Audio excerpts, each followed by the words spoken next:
No. All right. Welcome all and welcome in to another episode of Fear of Boredom. Once again, changing the whole landscape of what this show even looks like. But today we are going to be having a very focused episode, not one no episode is like the other in the Fear of Boredom series, let's be honest. But this one's going to be solely Spider Man focused. I have a whole episode planned out for Spider Man specific segments. So, of course, all of this being due to the recent release of Spider Man Brand New Day, which is taking the world by storm in terms of box office. Already blowing past projections, blowing records. It's honestly insane to watch. I remember I was talking to people that I work with, and my prediction going in was that I don't know, just like the feeling around the Spider-Man fan base, the feeling going in, everything that we had seen up to this point really led me to believe that there's a very real chance that this movie can make $2 billion. I wish I would have like recorded it anywhere. Maybe I did. I don't know. Someone look for me, I guess. But they all thought that I was crazy. They said, "Well, look at No Way Home. It had all three of them, and that didn't hit 2 billion." Which true, but also that movie was still very much reeling from the effects of COVID. Should I turn this light off? I'm gonna turn that light off. Please hold. I'm leaving all of this in, by the way. None of this is gonna get edited out. I'm leaving this whole show in as one. So I apologize if that kind of diminishes its watch quality, but this is just kind of this whole show. The whole point of the show is just something to keep me going, keep me putting something out. So yeah, and some of these I'll probably break down into individual videos. But back to what I said, I'm gonna turn that light off. Sorry, I'm gonna get a sip of coffee first. Oh, that's good. That's good. That's real good. Where the fuck is the light?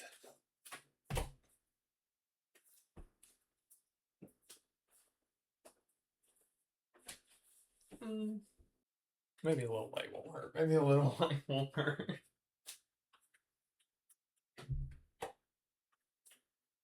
Yeah, fuck it, whatever. At the very least, we can dim it down in post or whatever. But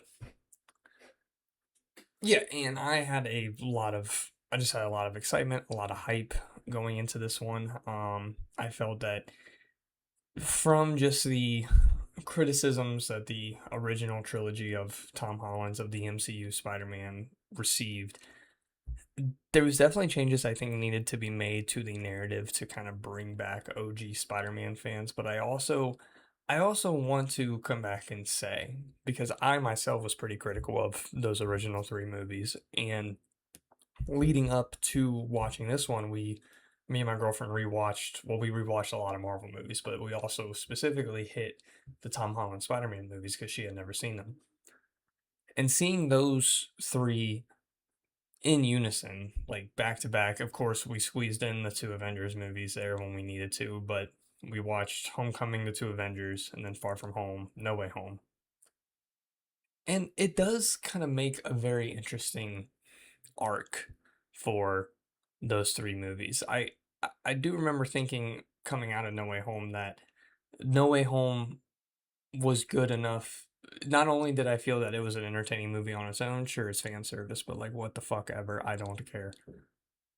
But I also feel like it retroactively made the first two kind of build into this really natural arc for him that was pretty interesting to see. Now, whether or not that was retrofitted in, that could very well be the case, but it didn't bother me. I found a lot of appreciation for this take on the character, which I didn't have prior to No Way Home. So I had a lot of hopes going into Brand New Day on how they would kind of elevate on that and continue progressing the character forward.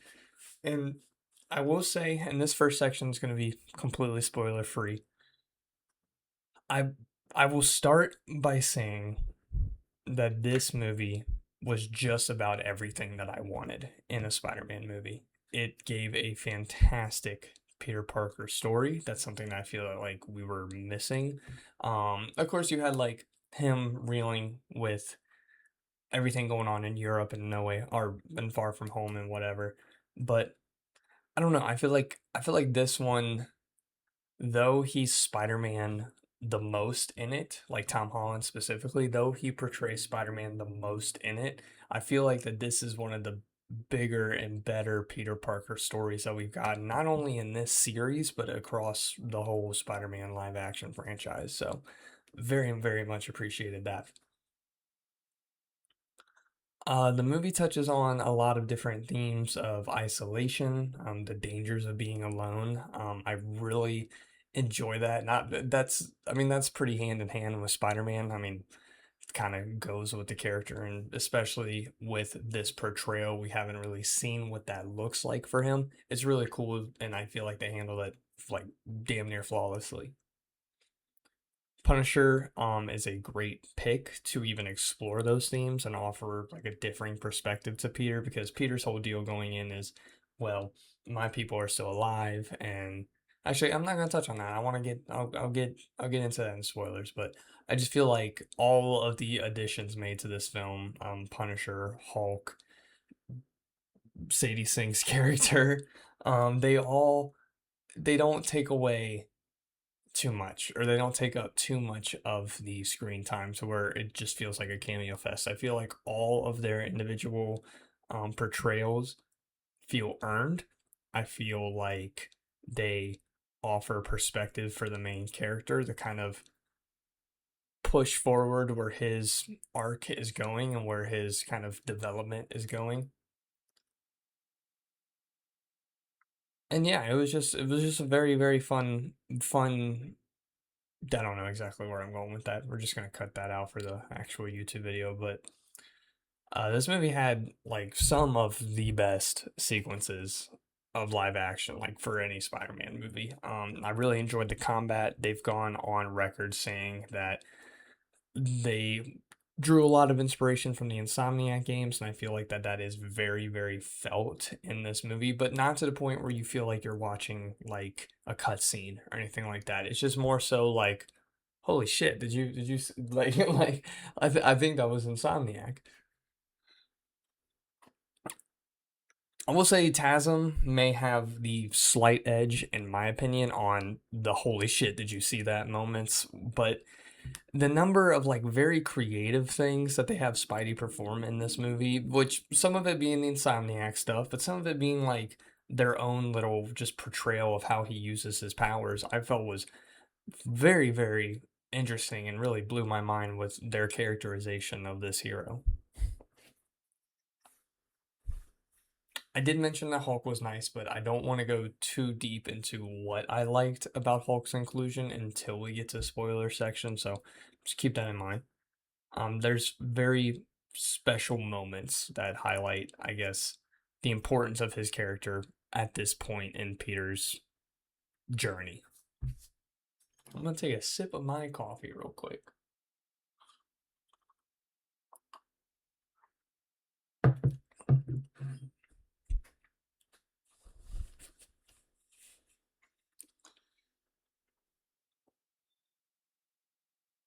And without getting into too specific of what the plot looks like, this is an excellent continuation of Peter's arc in general. I know I've touched on how all the added characters help elevate that plot and elevate his arc a little bit further, but even without them, I feel like this would be a great progression in his arc and a great just continuation for his story, and leaves me excited to where we'll find him in the next film, especially watching all four of them like damn near back to back. Like this just feels like his Spider-Man movie. I don't know if that makes sense, but like now we finally got here. Like it feels like we're at a destination that maybe some of us felt was coming, or felt that we deserved, or felt that we needed, but maybe even for the mass audiences or just mass Spider-Man fans, this movie feels like it was a destination, even if that wasn't its intention, if that makes sense. Like we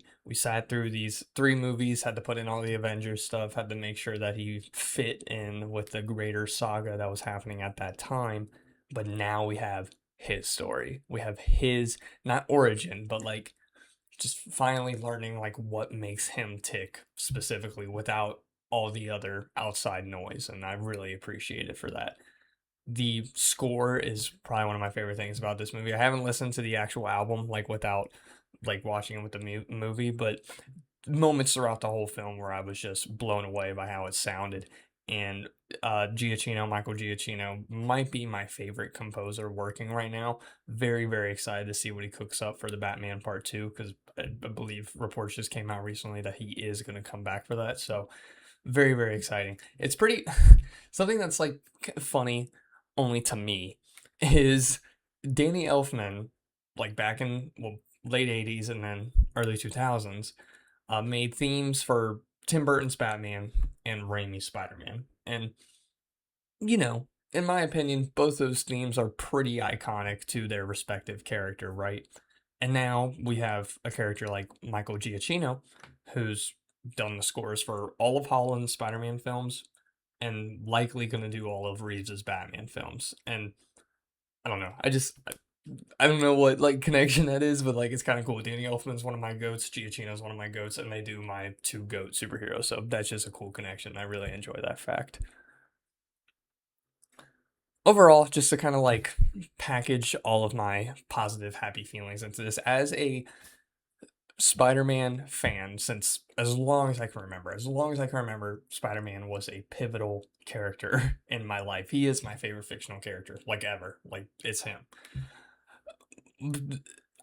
So with all that in mind, this movie really kind of rocks, dude. Like, I'm super, super happy with it. I'm trying to be cautious of not diving super into just recency bias and allowing that to completely like control my narrative of how I feel about this movie.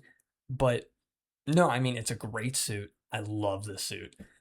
Great development with Peter. The additional characters help his arc. There's excellent action, really, really creative movements and creative things that they do with all their respective kind of super characters. And really, the only like knocks that I can have to this is there's some shots, right? Like, and this is the common MCU thing. There's some CGI shots that maybe don't look too great. Maybe look like they could have got another pass over. Maybe look like kind of looks very green screeny. But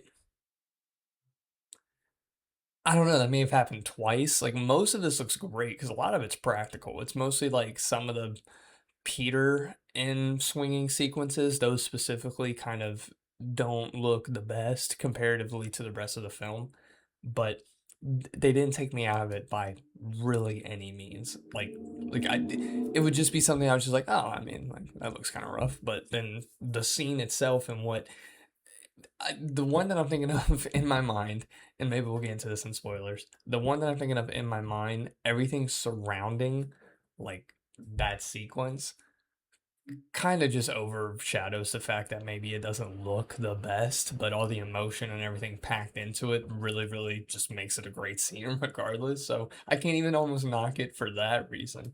The other thing that I've been seeing a lot online is people aren't the biggest fan of this version of Punisher. Now, I didn't watch the Punisher series. I'm not very familiar with Punisher comics.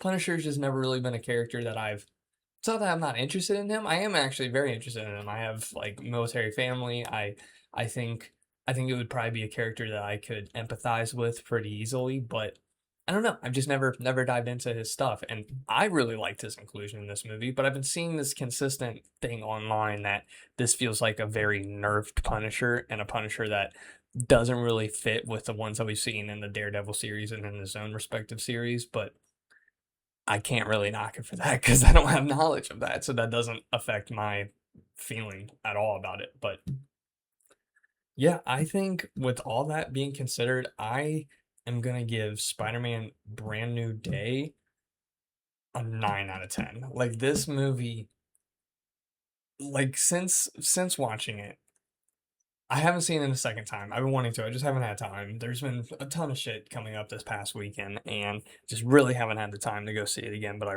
I'm dying to. And every day since I first watched it, it's just hit me at one point or another like, wow, it is astounding that that movie is as good as it was. Like, I can't believe it. Like, like I my highest hopes going into this, I'm pretty sure I said this on record somewhere. I don't know, I forget what I say. But I'm pretty confident that I have said that this movie could be, if it has both the visual flair of a TASM 2, right? Mixed with even the story building and the story building, like storytelling of TASM 2, if cuz which let me let me make sure I get all my eggs. What the hell am I saying? I'm losing the end of this little review here.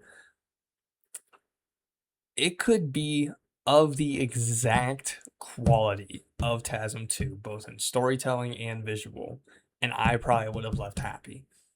Even if it's not the best written story, which I don't think TASM 2 is, there's a lot of issues that I have with that story, but it looks as good as that movie does.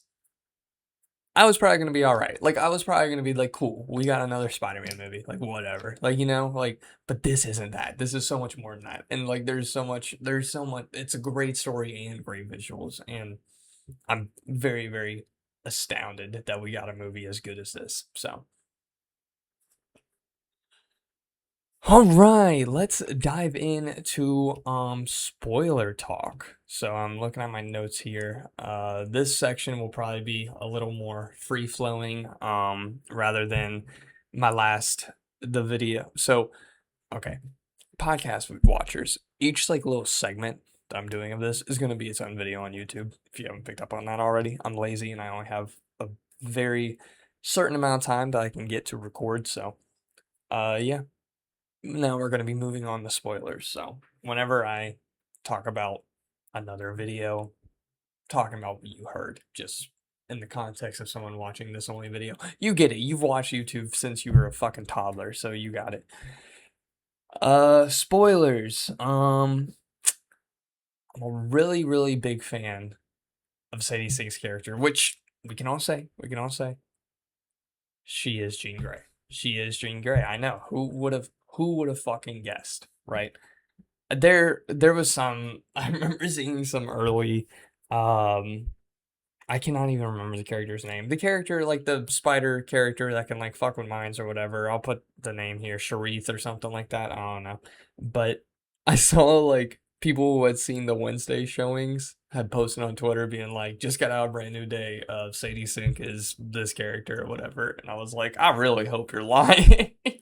And they were, and they were. It was Jean Grey. It's exactly who we thought for all of this. But I don't know. I really liked this kind of version of her origin. I thought that it was pretty interesting, and I can kind of see how they are gonna write in the X-Men into this MCU now. So like you've got Damage Control continuing to hunt down mutants, which we even have her like on a bus in the end of this movie, so maybe she's going to the Xavier Institute. Who's to say? But you have Damage Control continuing to hunt down mutants, causing a Charles Xavier like character, or Charles Xavier himself, hopefully, to offer protection for them. You can use, I guess, the ending, like where Jean Grey has all of New York's mind like completely frozen. You could use that as a catalyst for why the general public just has a fear of mutants, because that's something that I've been kind of trying to wrap my head around. Is I don't know how they're gonna make audiences believe that the general public just does not fuck with mutants, because in my opinion that is a pretty integral part to why the X-Men work. I mean, they are a pretty blatant like metaphor for racism, discrimination, just any sort of ostracized group. You can kind of fit that in with the X-Men. So if you have the X-Men come in and they don't have that, that doesn't feel true to the characters. But then if you have them come in and then all of a sudden everyone's just like, fuck mutants, we don't rock with the mutants, get them out of my schools or whatever the hell. I just that this is a world that has had fucking Thor, you know? Like they've they've had fucking big green monsters flying around forever, and like he always kind of gets like a little power. We'll talk on Hulk later, though. Don't worry, we will get to Hulk about this. But I don't know. I'm curious on how they do that. But for this movie alone, I like Jean Grey's origin, and I am excited to see her in a group setting like the X-Men. I think that'll be really really neat. It's just I don't know. I just overall, I just think it's gonna be hard for people to have prejudice towards any enhanced beings because at this point they've been around enhanced beings for like 20 something years, so it's kind of normal for them at this point. But I don't know. We'll see. Probably none of this is going to be able to be answered until after Doomsday and Secret Wars, so that MCU may look completely different to the current one we have. So just gonna have to wait and see what we look like when we get there. But Punisher, some more thoughts on Punisher. I think he is a great voice for this current Peter Parker, offering the different perspective when it comes to being alone and isolated. Talk about this a little bit in my spoiler free, but just that speech that he has in reference to his own family, like, oh, if you think that I choose to be like this, you think I choose to be alone, I choose to be miserable. If I could go see my family, that's all I would be doing, basically, something along those lines. And though him and Peter's situations greatly differ, I do think that just those words and that thinking was good for Peter to hear. And I think it was good for his character. It may not even been the right advice. And I think that kind of nuance works. I don't think, I like, I don't know, to me, it's kind of like this Spider-Man has kind of been given advice throughout his whole fucking thing. And not to say you can't do that, but it seems like someone always has the right answer for him. And even Punisher, like this may be a right answer, but I don't think it's 100% the right answer for Peter. And I kind of like how it's up to him to kind of decide how he goes about that. And yeah, Hulk.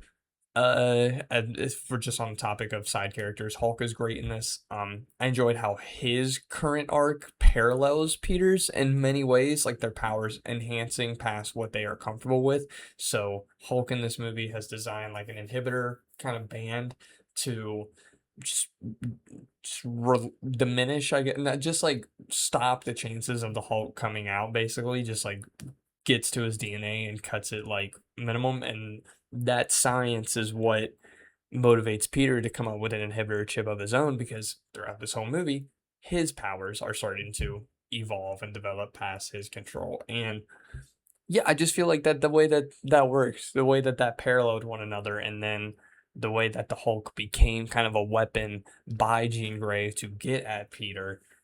I don't know. Like I really liked it. Like I will say it's always going to piss me off how little of Hulk's arc that we get to see on screen. On screen, we see him lack control of Hulk, continue, but this time make Ultron, pussy out of space, lose control so bad that the Hulk has full control. And wait, hold on. Let me redo all of that. Podcast listeners, sorry about that. We're going to redo all of that. I will say it always pisses me off how little of the Hulk's arc we get to see on screen. Up to this point on screen, we have seen him just lack control of the Hulk, continue to lack control of the Hulk, but this time he's going to make Ultron and then pussy out to space. Lose control so bad that he has no control of Hulk and Hulk just is the being. Then finds the perfect solution for both until he doesn't. Oh, and Scar. All of these things completely done off screen. Like the development in between them. This is how we see them, but any development between each of those points happens completely off screen. And I'll always be upset by that. But the little bit that we get in this one, I at least liked. And what we leave Hulk in this movie in a psych ward. So that'll be neat to see where that goes. I don't know. I just I feel bad for MCU Hulk.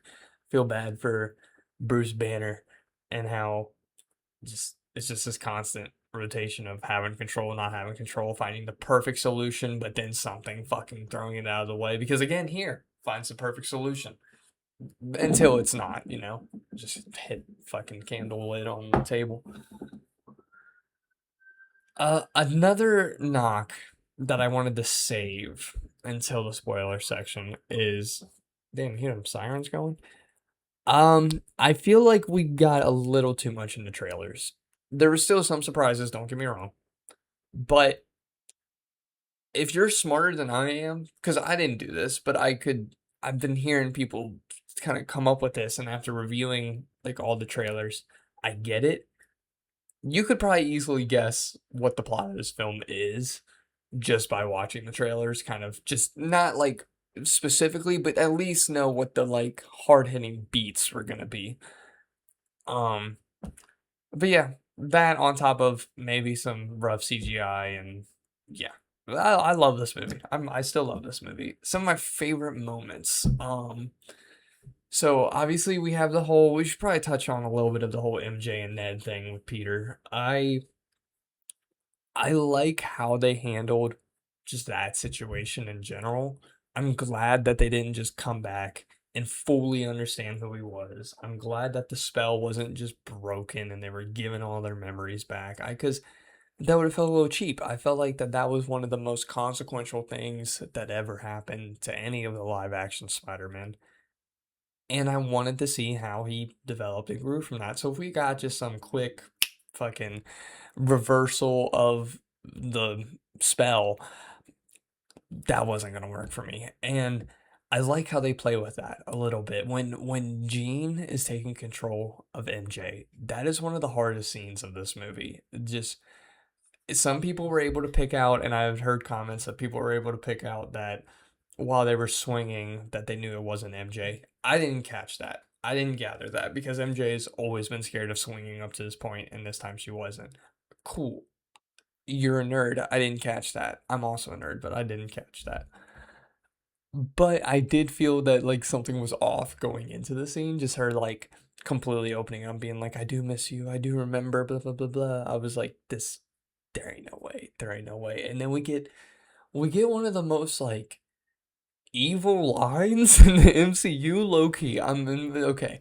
I'm being a little hyperbolic, but touch her, Peter. Feel her. Crazy, insane to just play on his. Now people are gonna say that she's irredeemable for the way that she treats Peter. I think that's fanboy talk, to be perfectly honest.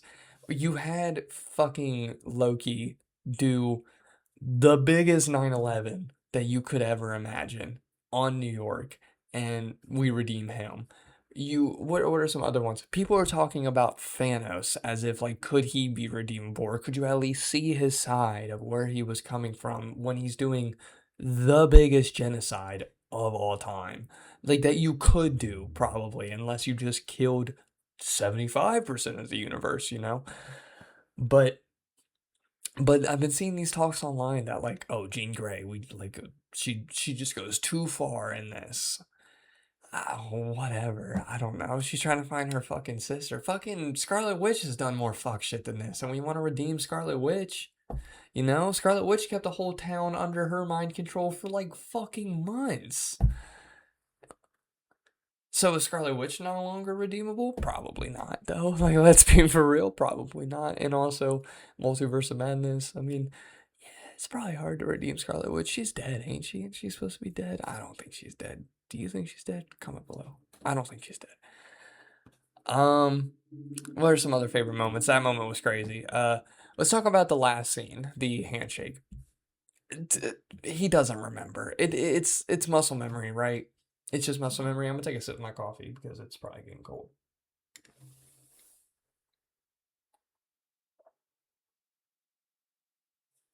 Didn't want you to have to hear that, but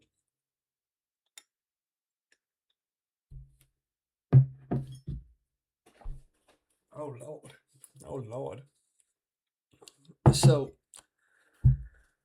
the ending scene, I don't believe Ned just remembers Peter. I think that it's in reference to MJ calling Spider-Man Peter when he hung out at their house.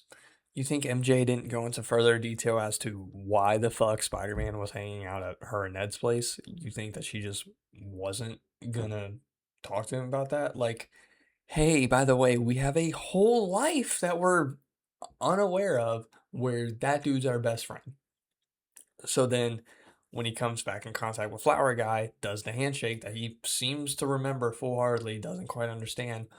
Peter, Spider-Man. That it's kind of like his way of just saying, "Oh, Spider-Man." Like he's learning this guy is Spider-Man. He's not like Peter, I remember everything. I don't believe that. Some people have wanted, because here's the thing, some people have wanted to say that Jean Grey put all the memories back into both of them, which that cannot be true. I don't think that can be true at all, because if she put the memories back in both MJ and Ned's brain, Ned wouldn't be confused as to why Flower Guy was coming up to them in the thing. I understand why we think that, because what the next scene, Zendaya, MJ is on top of the school holding the broken Black Dahlia necklace, and I understand where we have that connections of like, could she have been given all her memories back? But I'm just not buying it. I'm not buying that. And I hope that's not the case. I really don't want that to be the case. Maybe like a little bit, because that could be the only truth, is that she did it only to Zendaya and not to Ned. I keep calling her government, but that can only be true if she did it to the one and not the other, because Ned has no idea who this Flower Guy is until they do the handshake, and then he's reminded about what MJ told him, not by some memories that Jean Grey was given back to him. So, yeah, I don't know. I really like where we leave the characters in this. One thing that I saw online was people were saying how easy it was for MJ to draw Peter's face, and it's something that in a way is also muscle memory because she does it a couple times in the previous movies. So I think that's really sweet. I think that's really cool. I think that'll be fun to dive into. I feel like I've hit like most of everything. The action sequences are good. I really like the Scorpion action sequence, the one where like the spider first takes over. Oh yeah, I should probably note because I'm sure I've said it somewhere. This wasn't a symbiote movie. I thought it was gonna be. I thought it was gonna be a secret symbiote movie. I, just in hindsight, it'd have been really dumb for them to make this a symbiote movie. Like to be so for real, I'm very happy we got this than whatever my idea of what was coming was. But I don't know. I just thought there's no way they're gonna do Man Spider, which they didn't. They still could. They still could technically because there is no like solve to that issue. They could still very well do Man Spider, but I didn't buy them doing it. I didn't buy them doing the whole CGI six arms. So my next progression was just, I think this is Secret Symbiote. I think that's what's evolving him. But no, it just turns out that that's actually him. Like that is happening to him. They kind of just don't do the six arm thing. And I like that. I was a pretty good fan of that. Let's talk about the post credit scene. So there's two ways that we can take this, I think.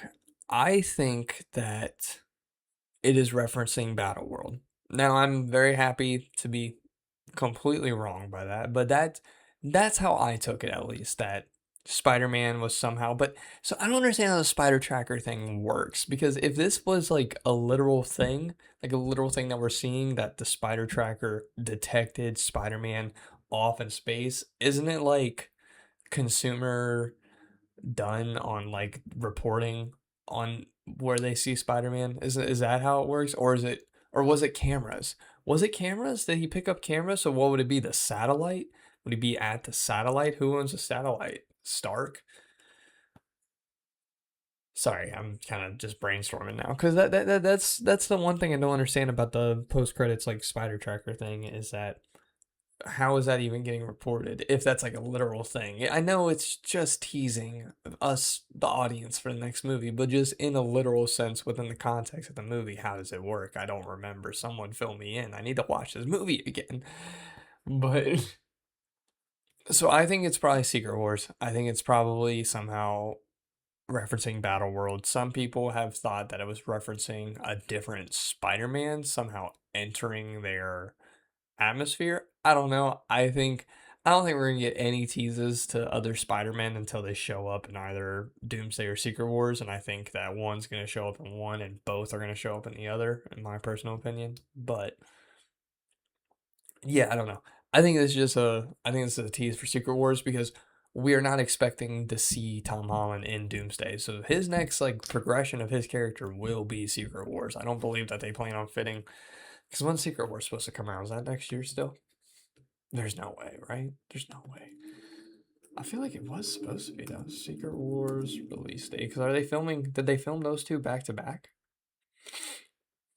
December 17th, 2027. Okay, so right now they still say that it's supposed to come out next year. So we're not gonna get like a Spider-Man movie next summer and not know about it, you know. And it takes longer to make those kind of movies. So yeah, we're gonna have Doomsday this the end of this year, and I'm sure that the effects of that kind of are gonna obviously affect Spider-Man, just not directly. And then I feel Secret Wars he is gonna be in. I do believe he is gonna be in Secret Wars, and we're gonna actually do the whole black suit thing.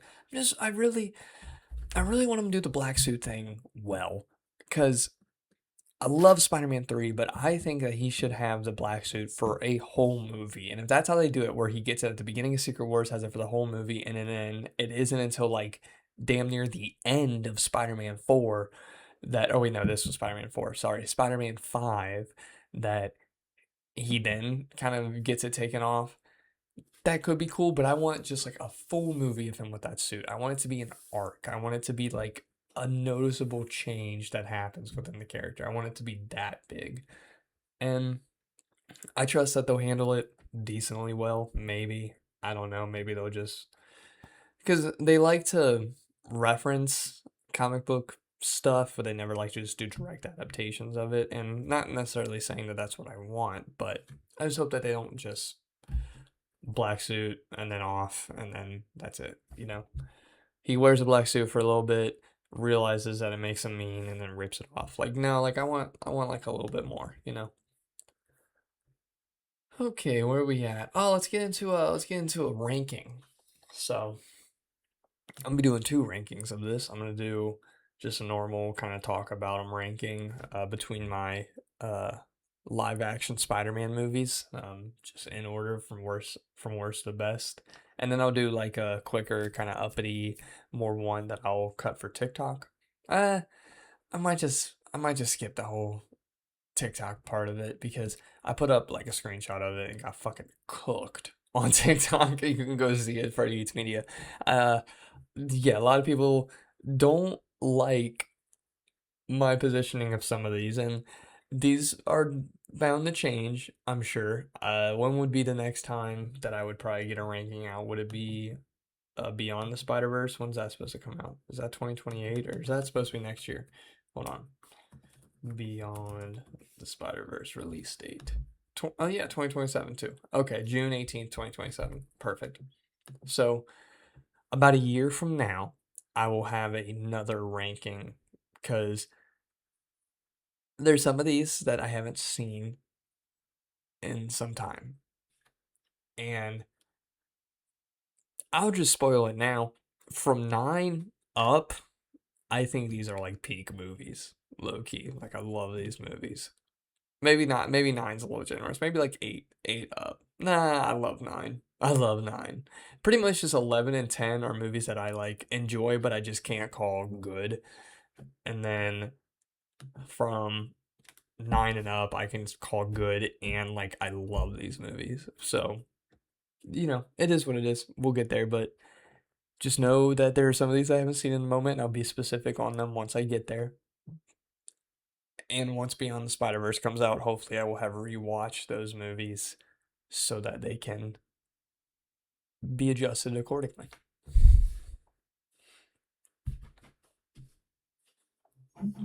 Sorry, I thought I was gonna sneeze.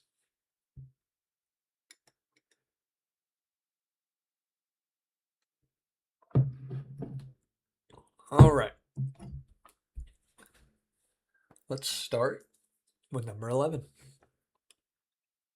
At number 11, I have Spider Man Far From Home.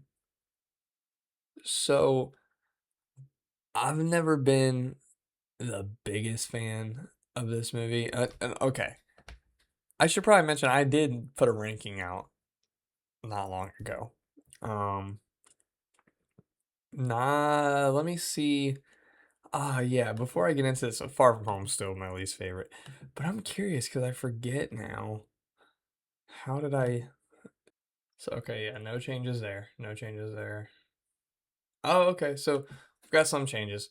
Definitely got some changes. So that'll be interesting to see. I'm just curious if this is just going to be the exact same video as the one before, but I feel like I should take it from the top a little bit. Sorry, fucking podcasters. That's what this whole show is going to be. Fear of Boredom's just going to be unedited, uncut. Just going to be the behind the scenes of all my YouTube and TikTok shit. So if that's not what you're into, sorry, maybe the long format show just isn't for you, but I want to put it out, so I like it.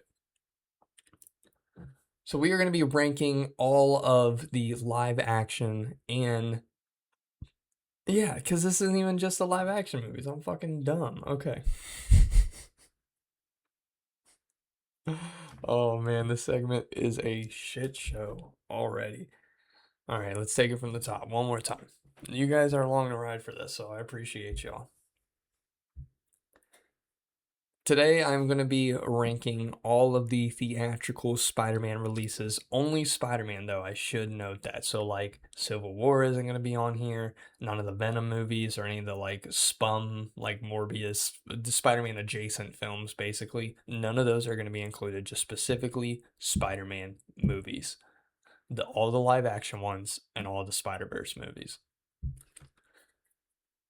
If you missed it, I did put up a ranking prior to the release of Brand New Day, but now that I have seen Brand New Day, I wanted to do another ranking to kind of show where it fits with all the others. So to start out, number 11, still Far From Home. Yeah, I'm still not the biggest fan of this movie. I did rewatch it recently, for Brand New Day. It's better than I remember.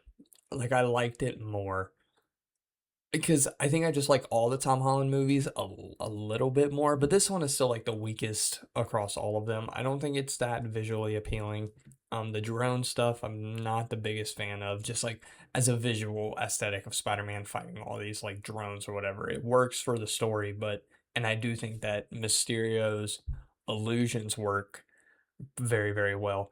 And I get like what they're doing for Peter's arc and kind of trusting himself, trusting his senses, not having to worry about the guidance of others. But there's still just a few things that don't really jive with me, like the whole scene where him and Happy discuss like he can't be Iron Man. Like he feels that he needs to live up to Iron Man and be the next leader of the Avengers and whatever. And Iron Man Happy gives great advice saying you'll never be Iron Man. Iron Man couldn't even live up to being Iron Man. And I feel like it's a very sweet scene, and then it's immediately transitions into him in one of his fucking Stark magic machines building a new suit with AC/DC playing like he's some fucking Iron Man guy, you know? It's little stuff like that where maybe that's the point. Is that it's supposed to be like, well, he's trying, like he's taking control of it, but he's still just falling into what he knows. And if that's the case, I appreciate that, but I don't know. I rarely see myself going back to watch Far From Home unless I'm just rewatching the series. But if I'm just wanting to throw on a Spider-Man movie, rarely is this going to be the one that I grab. And that's just kind of how this whole ranking is going to work. It's just kind of it's which one am I most likely to rewatch and grab and kind of base my enjoyment that way. So, yeah, number 11, Far From Home. At number 10, we have The Amazing Spider Man 2. Again, no real difference here. I am. I love this movie visually. I think that they do a lot of the coolest, like some of the coolest Spider Man sequences and ways of utilizing his like character set is done in this movie. The story just does not work for me. I don't like how Peter Parker is basically like the only way for Spider-Man to work is because of Peter Parker's blood, because his own father's blood worked on it. I don't love that. Um, I don't really like the Electro and Green Goblin stuff, all feels very, very bloated. But I don't know. I still think that this one's fun. I still enjoy it more than I don't. It has some of the best sequences. Gwen's death still hurts to this day. Uh, the "You're My Boy" speech from Aunt May, underrated scene across all of the Spider-Man movies. That's probably my favorite Aunt May scene across all of them. Some may say uh, "There's a hero in all of us" that Rosemary Harris has. Great, perfect, love it. I don't know, the "You're My Boy" scene that Sally Field delivers in TASM 2, that's me. That's my scene. I love that. I love that. But sadly, just because of the ones in front of it, got to put TASM 2 at number 10. At number 9, we're going to have Spider-Man 3. So this is the first little, if you're watching, this is the first little change that I have between having seen, rewatched some of these movies to prior when I didn't. So at number 9, we have Spider-Man 3. This is only a small casualty to me liking one of the movies that I rewatched more than I think I do Spider-Man 3, or finding it better than I do Spider-Man 3. I will always have a special, special place for that movie in my heart because it's the first Spider-Man movie that I remember seeing in theaters. I believe I saw Spider-Man 2 in theaters, but I was like 3, so I don't remember it. But Spider-Man 3, I remember that. I remember almost every week. I remember I got like a plushie red and blue suit Spider-Man out of the claw machine. If I can find a picture of it, I can put it up there. I remember I went with my mom and my grandma. I remember I had to leave right before the Harry and Peter fight because I had to pee, and I came back and they were fighting. I was like, what the hell is with that? But no, I really really like the movie. It's just that thing where there's just what don't I like? Again with TASM 2, it's bloated. Too many villains. The Venom stuff probably didn't need to happen. I like the black suit aspect of this, but maybe you could have teased in for it to be Venom for a following movie and kind of have Sandman and New Goblin be like the main antagonists of this. Because I think if you could rewrite Spider-Man 3 to make New Goblin like the main antagonist and like kind of get away with all the fucking amnesia Harry bullshit, because that's another thing that just does not work in this movie, at least in my opinion. It's every time I rewatch it, I'm just like, God, that's silly. Like, that's so silly. It feels like a Disney Channel episode plot, because I think it is. I know Hannah Montana did it. I know they for sure did it, but yeah, it's silly. But I feel like it could have been rewritten into a way where this could have been a very interesting movie. It just wasn't written that way. And I guess maybe I guess maybe some of Spider-Man 3 is elevated, but by what I wish it could have been versus what it is. But even the one that we got, I think is fun. Like, I think there's a lot to like about it. But anyways, at number 8, a movie that I've gained a little more appreciation for upon rewatch, Spider-Man: Homecoming. I used to like not care for this movie at all, and I mean, there's still parts about it that aren't just definitive for my Spider-Man movie, but I really like. I think the more I watch it, I like Iron Man as a character in this because, yeah, he's helping him. But, like, at the end of the day, this is supposed to be just, like, a fucking kid who, like, doesn't understand it. And after seeing Brand New Day and, like, reflecting on watching Homecoming not long before, I think that this progression that we've made is actually pretty natural and makes a whole lot of sense. And I like how he's this eager kid that is just incredibly over his head. And if it weren't for Iron Man in those situations, things could have gone horribly wrong. And then I know that we had a lot of issues with that at the time because we didn't want that to be our Spider-Man. We didn't want him to constantly have people like cleaning up his mess, but then we didn't get that. Then we developed into a time where we don't get that anymore. And he now has to take his learnings from the previous movies to evolve and be his Spider-Man. And yeah, I don't know. Upon rewatching Homecoming, there's a lot to love about it. Vulture is an excellent villain, and how Michael Keaton portrays that character is very, very well done. There's still the issue with MCU Spider-Man where sometimes he feels very weightless and kind of rubbery and very CGI. Like, don't love that in comparison to just having a dude in a fucking suit. But I don't know. It's good. If you remember from the beginning, we're kind of at this point. We're at this point where every movie from here on, I'm gonna be mostly positive about, and maybe not have a lot of things that I dislike about it. But as I said, It's kind of just what would I be more likely to turn on if I was in the mood for a Spider-Man movie? What am I more likely to reach for? And I want to preface that again because at number 7, don't kill me. TikTok already did. Spider-Man Across the Spider-Verse. Hold on. Chill, chill. The only reason that this is the case is because I haven't returned back to Across the Spider-Verse. I don't know why. I don't know why. It's because me and my girl usually always watch horror movies. She just recently started diving into these superhero movies with me, so I haven't had that much time to kind of like relive a lot of these movies with her. We saw Across the Spider Verse in theaters. She did see that in theaters with me, but we've just never returned back to it because I've never, whenever I'm alone, I've never put it on by myself, and me and her have never wanted to watch it together. Not like it ever came up. It just, I don't know. I just never like thought about it, and then I started thinking like, is the fact that I never think about it like kind of diminishing its quality in my head? But I remember leaving the theater like, wow, that was so good. But still liking the first one more. Like I remember I still felt attached to the first one more, which makes sense. I've had more time with it. So this is the one that I'm referencing when I say that I will there will be probably changes once I come to rewatch these ones within the next year before Beyond the Spider-Verse. So, and I don't even know if I can comment on what I like or dislike about it. I remember I really, really enjoyed it. I think the Miles moments are good. I remember it moving. Like the movie just goes like from beginning to end. We just don't stop. I like Spot as a villain. I don't know. I can't speak much about it because I don't remember like I don't remember like how the movie makes me feel because I haven't rewatched it and that's on me. I need to get on that. So again, this should be if we're talking about which one I'm more likely to rewatch, I should put that one at the very fucking top in that case, but you get what I'm saying.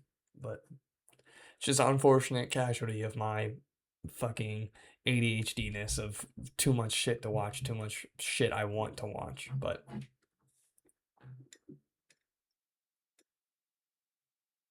oh man, what are we doing on time? It's 10:30. Oh yeah, we're gonna have to speed this up a little bit. At number 6, I have Spider-Man: No Way Home. Is it fan service? Cool. I like the fan service. I don't care. As a fan, the fan service is pretty fun.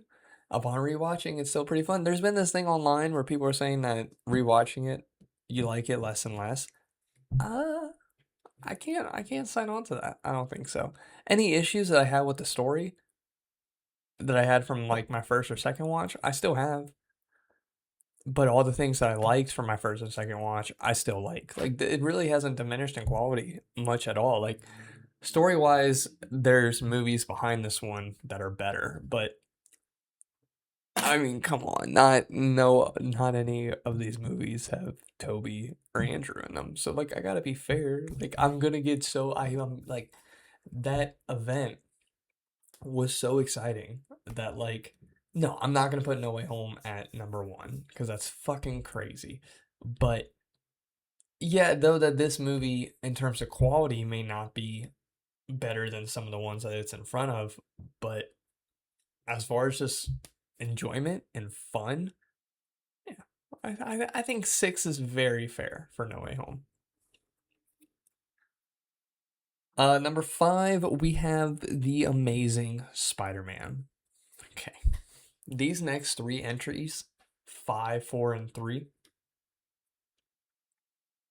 were the hardest ones to rank. If you remember from the last video, if you remember what was around here, the these 3 movies were excruciatingly hard to find in order.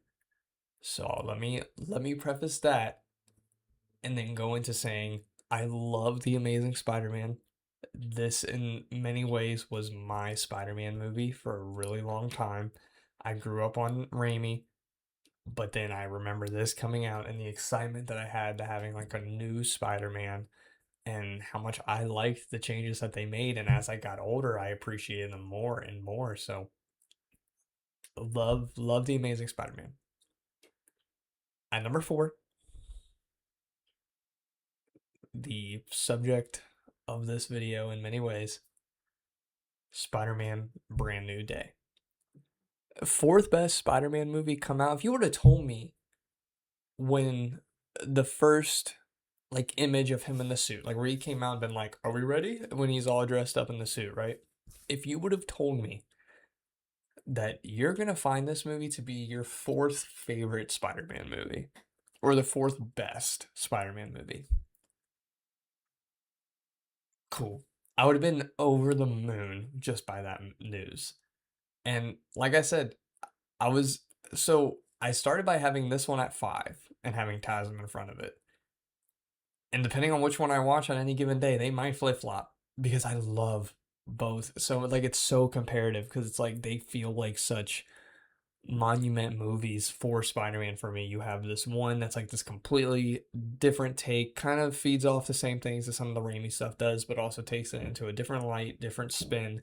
And then you have Brand New Day, which is like almost doing that to itself, like its own iteration of the character, but also being like pulling in like almost like a love letter to Spider-Man fans of kind of like grabbing in things that are beloved from the two entries that came before it. And I don't know. Brand New Day is really really good. Maybe this one will fluctuate as I've seen it more. Maybe I'll find some more things that I don't really love about it. But I don't know. I feel like it's pretty locked in to that top five. This hat's pissing me off. I think it's pretty locked in to that top five range. So, number three, Sam Raimi's Spider-Man. Same deal.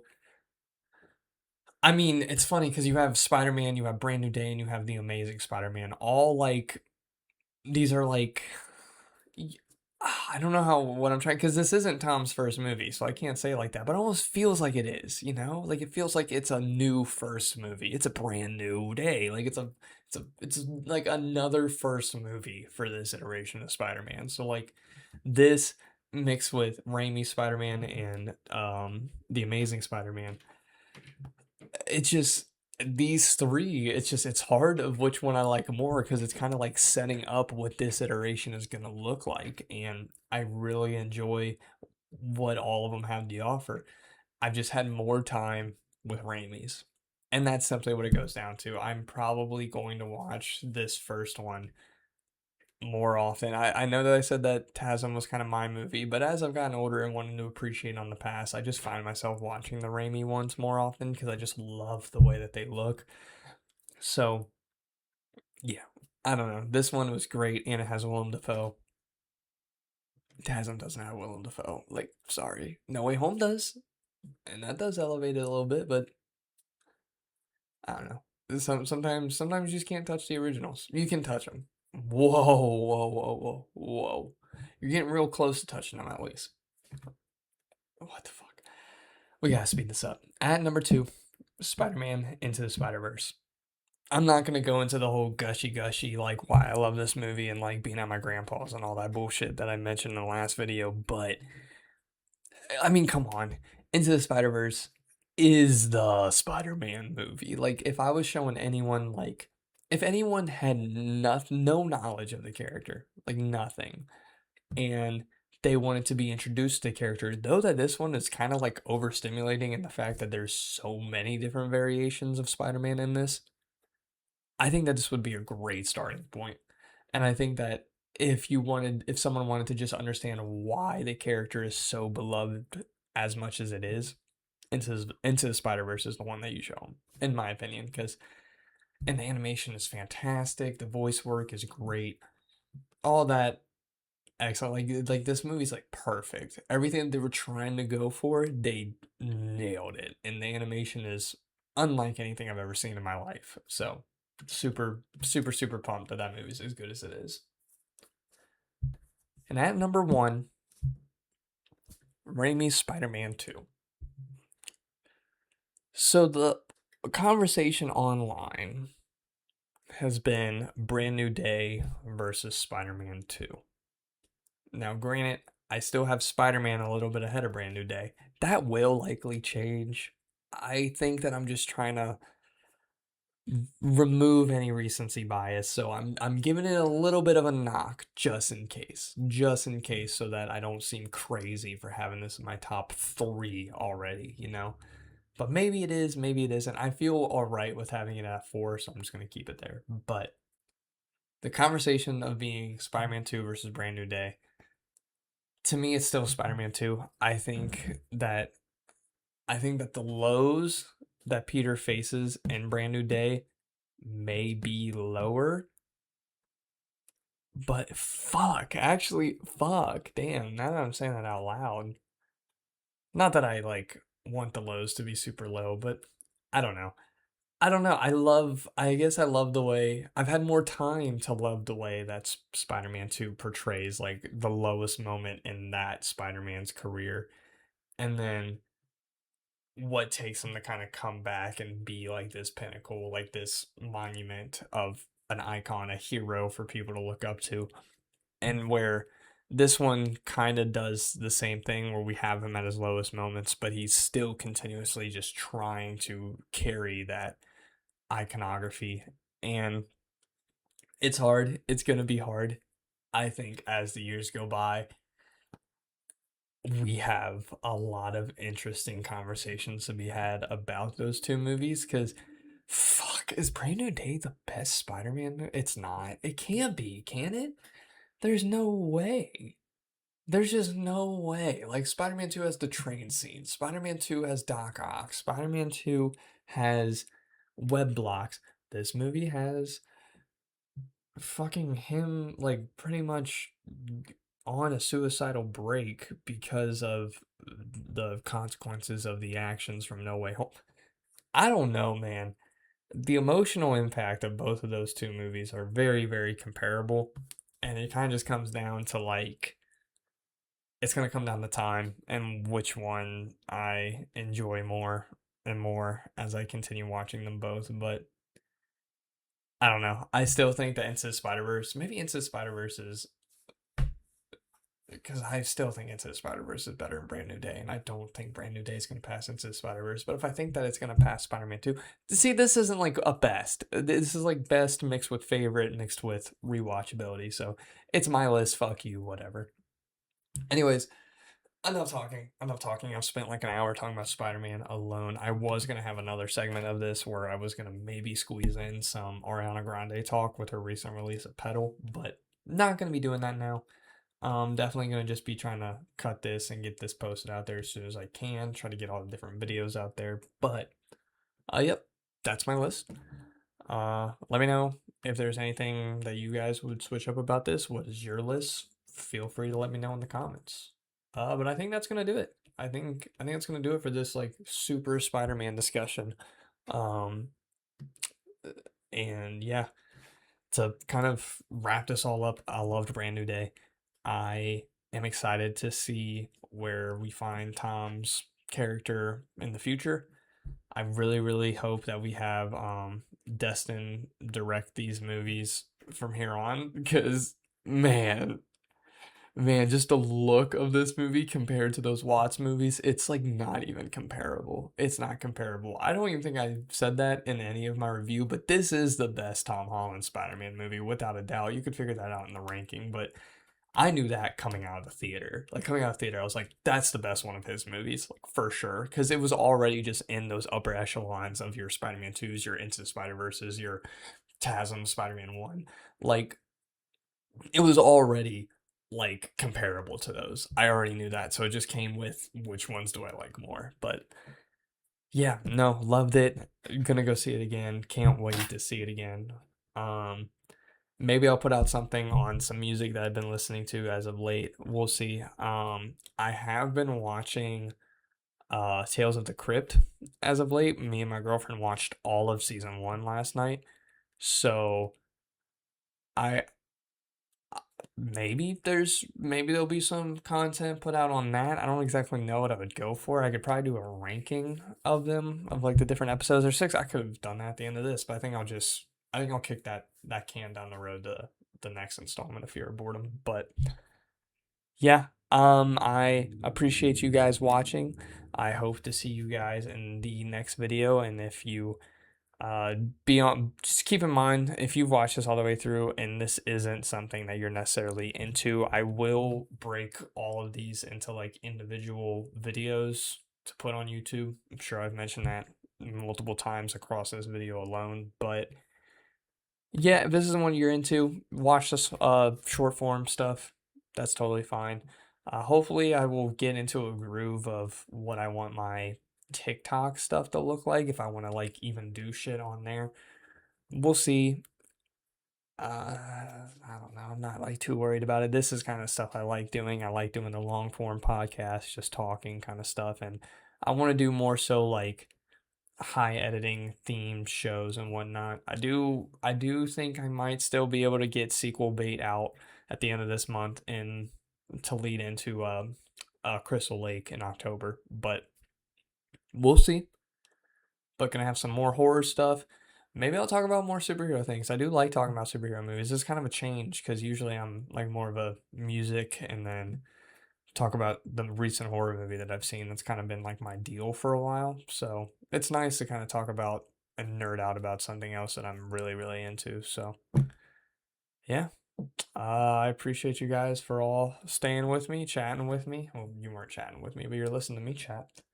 I hope to see you in the next one, but if not, we'll keep the sea warm for you. Thank you.